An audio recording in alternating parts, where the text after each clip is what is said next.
कि कुछ ऐसा कर जाऊं जो मर के जिंदा रह जाऊं, और जिंदा वही रह जाते हैं जो अपने के लिए कुछ कर जाते हैं, नहीं तो सब मर जाते। मुझे वाकई में ऐसा लग गया है कि भाई मैंने एक एप्लीकेशन डाली थी कि भाई कोई राजनीतिक कोई पृष्ठभूमि मुझे मिल जाए, तो मुझे लगता है आप लोगों ने वो एप्लीकेशन एक्सेप्ट कर लिया है। मेरे को आपने एक राजनीतिक रूप से अपना एक बेटा, अपना एक भाई मान लिया। हरियाणा में चुनावी बिगुल बज चुका है। यहाँ 90 विधानसभा सीटों के लिए 5 अक्टूबर को वोट डाले जाएंगे।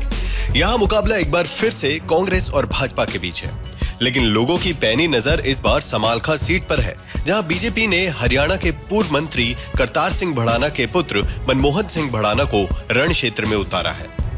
समालखा ब्लॉक में लगभग 86 गांव और 17 वार्ड हैं। कांग्रेस ने भी मौजूदा विधायक धर्म सिंह छोकर पर दांव खेला है, पर हाल ही में हुई ईडी की रेड की वजह से जनता के मन में कांग्रेस प्रत्याशी को लेकर कई सवाल हैं।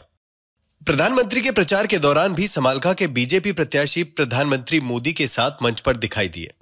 हरियाणा में यहां कैसी सरकार होनी चाहिए? हरियाणा में उद्योगों को बढ़ावा देने वाली भाजपा सरकार जरूरी है। हरियाणा में नौकरियों को बढ़ावा देने वाली भाजपा सरकार जरूरी है। मनमोहन भड़ाना ने अपने प्रचार के दौरान घर घर जाकर बीजेपी की डबल इंजन की सरकार को फिर से हरियाणा में जिताने के लिए आग्रह किया। मनमोहन भड़ाना ने समालखा में स्थित बाबा खाटू श्याम के तीर्थ को क्षेत्र का सबसे बड़ा धार्मिक स्थल बनाने का वायदा किया, ताकि यहाँ टूरिज्म को बढ़ावा मिले। उन्होंने 4000 बच्चों को खुद से पढ़ाने का वादा भी किया। यहाँ के युवाओं को रोजगार के अवसर और शहर में लंबित कार्यों को जल्द से जल्द पूरा करने की बात भी कही। मुझे वाकई में ऐसा लग गया है कि भाई मैंने एक एप्लीकेशन डाली थी कि भाई कोई राजनीतिक कोई पृष्ठभूमि मुझे मिल जाए, तो मुझे लगता है आप लोगों ने वो एप्लीकेशन एक्सेप्ट कर लिया है। मेरे को आपने एक राजनीतिक रूप से अपना एक बेटा, अपना एक भाई मान लिया है। मुझे लग रहा है पूरे हल्के ने और 36 बिरादरी ने, 36 समाज ने मुझे अपनाया है। सभी गांवों में मैं जाता हूं, सभी बिरादरियों में मेरा स्वागत होता है, सभी का सम्मान, सभी में सम्मान होता है। तो ऐसा लगता है कि वाकई में अब उसके कारण हो सकता है ये ऊपर वाले की कृपा हो। मैं करने वाला तो वही है। शुरुआत में जब मैं आया था तो मुझे ये भी नहीं पता था कि भाई मुझे टिकट मिलेगी कि नहीं मिलेगी। ऊपर वाले की ऐसी कृपा हुई, आप लोगों ने ऐसा एक माहौल बना दिया कि पार्टी को भी जो है मजबूरन टिकट देना ही पड़ा, क्योंकि उन्हें भी सीट निकालनी है। तो ये सब आप लोगों के सहयोग से ही संभव हुआ है। ऊपर वाले की कृपा तो है, आप लोगों का सहयोग है। कुछ मेरे पिताजी ने जो 10 साल आपके बीच बिताए, जिस तरह से काम किए, भाई ज्यादा कोई भला नहीं कर पाए तो किसी का बुरा भी तो नहीं किया, ये तो मानोगे आप लोग, ये तो मानोगे आप लोग। मैं 96 में आया था, तब मैं किसी को भी नहीं जानता था।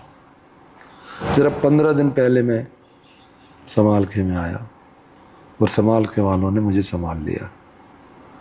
मुझे 2 बार विधायक बनाया, सरकार ने 2 बार मंत्री बनाया, और मैं उनसे एक ही चीज़ चाहता हूँ, और वो भी मुझे जब मिलेगी जब मैं पहले वो चीज़ उनको दूंगा।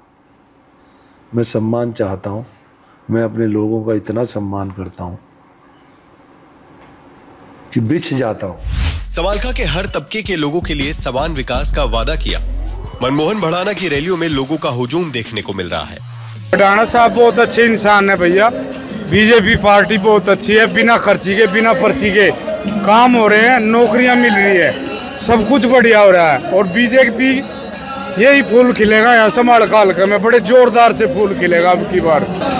समालखा हल्के में भैया मनमोहन भड़ाना आ रहे हैं, बहुत भारी वोटों से जीत होगी मनमोहन भड़ाना की। भाई साहब भड़ाना साहब बहुत सारे वोटों जीते हैं, कई हजार वोटों से।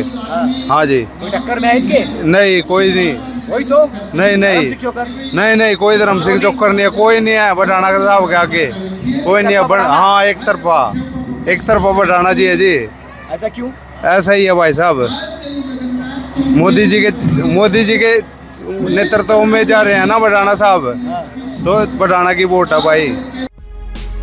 अब 5 अक्टूबर को अपने मत की ताकत से समालखा की जनता हरियाणा की बनने वाली सरकार का फैसला करेगी।